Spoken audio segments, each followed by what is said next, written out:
ডিম ভেঙে নিছি, ভেঙে সাদা অংশ আলাদা করে নিছি, আর এই যে কুসুমটা আলাদা করে নিছি। এই যে দেখেন, কুসুমটা থাকলে কিন্তু বিট করলেই হবে না, ফোম হবে না। এখন আমি যে ইলেকট্রিক্যাল মিটার দিয়ে একটা বিট করে নেব, আর এটা বিট না করলে কিন্তু কেকটা ভালো আসে না। এখন বিট করে নেব।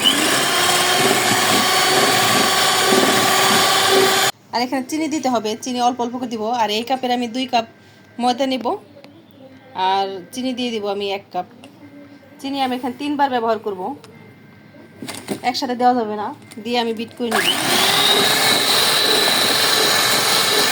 আমি 2 বার অলরেডি চিনি দিয়ে দিয়েছি, আর একবারে দিয়ে দিব। 3 বার আমি চিনি দিয়ে দিলাম। 3 বার একবারে দিয়ে দিবেন না, একবার দিলে ফোমটা ভালো আসে না, আর কেকের রেজাল্টটাও ভালো আসবে না। আর দেখেন এই যে আমি বিট করে নেব।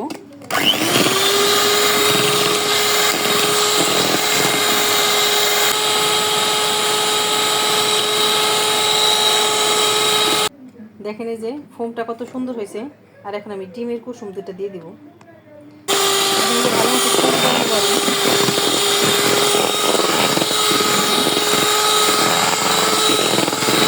ভালো মতো যে বিট করা হয়ে গেছে। আর এখানে দিয়ে দেবো সামান্য একটু লবণ, মিষ্টি যদি অবশ্যই লবণ দিবেন।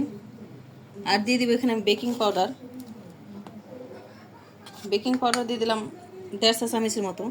আর একটু খাবার সোডা দিবেন, খাবার সোডাটা দিলে কিন্তু ভালো রেজাল্ট আসে। সামান্য একটু দিয়ে দিবেন, দিয়ে সুন্দর মতো একটু বিট করে নেব আমি। আর এরকম কেক বানালে কিন্তু একদম পারফেক্ট কেক হবে। এখন আমি ভালো মতো একটু বিট করে নেব। আর এখানে দিয়ে দেবো আমি যে অরেঞ্জ ফ্লেভারটা দিয়ে দেবো, যাতে ডিমের কোনো গন্ধ না থাকে।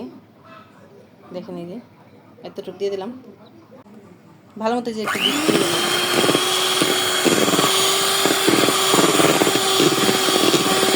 দেখেন একদম আমার ব্লেন্ডার করা শেষ।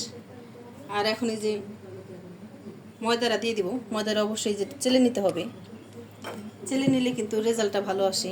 দেখেন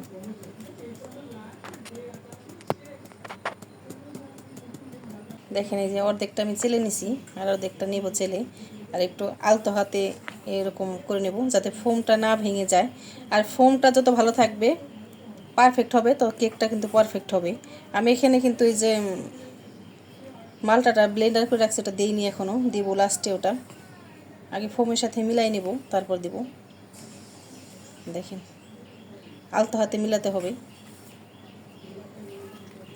আর একসাথে ময়দাটা দিয়ে দেওয়া যাবে না, অর্ধেক অর্ধেক করে দিব, আর অর্ধেক করে মিক্সড করে নেব।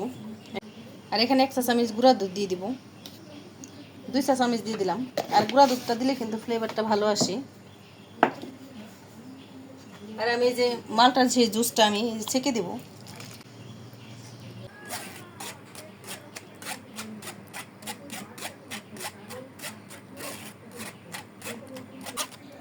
দেখেন মালটার আমি ব্লেন্ডার করে একদম কিন্তু এই যে ছেঁকে নিছি। ছেঁকে না নিলে কিন্তু এই যে লাম্পসগুলো থেকে যাবে। আর মালটা কিন্তু আমি একদম খোসা সহ ব্লেন্ডার করছি, ব্লেন্ডার করে নিছি ফ্লেভারটা আসার জন্য। আর এটা খেতে কিন্তু অসাধারণ লাগে। এখন এই যে সুন্দর করে আমি একবারে মিক্সড করে নেব। আপনারা চাইলে এখানে লিকুইড দুধ দিতে পারেন, আবার পানিও ব্যবহার করতে পারেন। আর এখন দিয়ে দেবো তেল, তেলটা আগেও দিতে পারেন। এখন এই যে ভালো মতো একদম মিক্সড করে নেব। দেখেন এই যে একদম এরকম থাকবে, একদম ঘনও না একদম পাতলাও থাকবে না, এরকম থাকবে। দেখেন এরকম থাকলে পারফেক্ট হবে। সসপ্যানটা আমি যেটা সেট করব সেটা আমি তেল দিয়ে দিছি নিচে। আর এখন আমি যে ব্যাটারটা দিয়ে দিব। দেখেন এই যে সেট করা হয়ে গেছে। আর এরকম চাপতে নেব, আর ভিতরে এরকম করে যাতে কোনো বাবলস না থাকে। দেখেন পাতিলে বানাবো, এই যে চুলায়, গ্যাসের চুলায় বানাবো। আর দেখেন এই যে পাতিলটার স্ট্যান্ড দিয়ে দিছি। আজকাল লবণ বা অন্য কিছু বালুও দিতে পারেন আপনারা চাইলে। এখন আমি এটার মধ্যে বসাই দিব, এই যে এইভাবে বসাই দিব স্ট্যান্ডটা দিয়ে। একদম মাঝখানে দিয়ে দিব। আর এটা কিন্তু আমি গরম করে নিছি, 5 মিনিট গরম করে নিছি আগেই স্ট্যান্ডার বা পাতিল দিয়ে। আর এখন এই যে আমি এরকম ঢেকে দেব, এরকম ঢেকে দিয়ে ঢেকে দিয়ে আমি উপরে একটা এই যে এরকম ভারী একটা কিছু দিয়ে দেব, এরকম। দেখেন এই যে একদম পারফেক্ট হয়ে গেছে। দেখেন এই যে একটা কাঠি দিয়ে চেক করে দেখব, এই দেখেন একদম ক্লিন আসছে আর হয়ে গেছে। এখন আমি এটা উঠাই নেব। দেখেন এই যে একদম সফট হয়ে গেছে আর কেকটা কিন্তু একদম উঠেই গেছে। দেখেন কেকটা কিন্তু এর সাথে লেগে যায় না, সসপ্যানের সাথে, আর একদম কিন্তু গরম। মাত্রই আমি চুলাই থেকে বের করে নিছি। দেখেন কি সুন্দর কালার আসছে, কালারটা কিন্তু সেই একদম পঞ্চি হয়েছে। দেখেন দেখেন এই যে একদম গরম তো হাত দিয়ে, ও সেই আসছে। দেখেন আর দেখেন এই যে সসপ্যানে কিন্তু লেগে নাই কিছুই, একদম উঠে আসছে ইজি মতো। আর দেখেন ও দেখেন একদম ওভেনের মতো কালার চলে আসছে। এরকম আপনারা বাসায় ট্রাই করতে পারেন। একদমই দেখেন একদম সফট, একদম সফট আসছে, সুন্দর একটা কালার আসছে, একদম গরম কিন্তু। দেখেন একদম পারফেক্ট হয়ে গেছে। ও সেই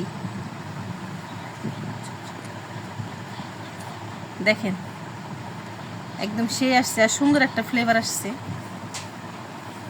আপনারা বাসায় এরকম ট্রাই করতে পারেন। দেখেন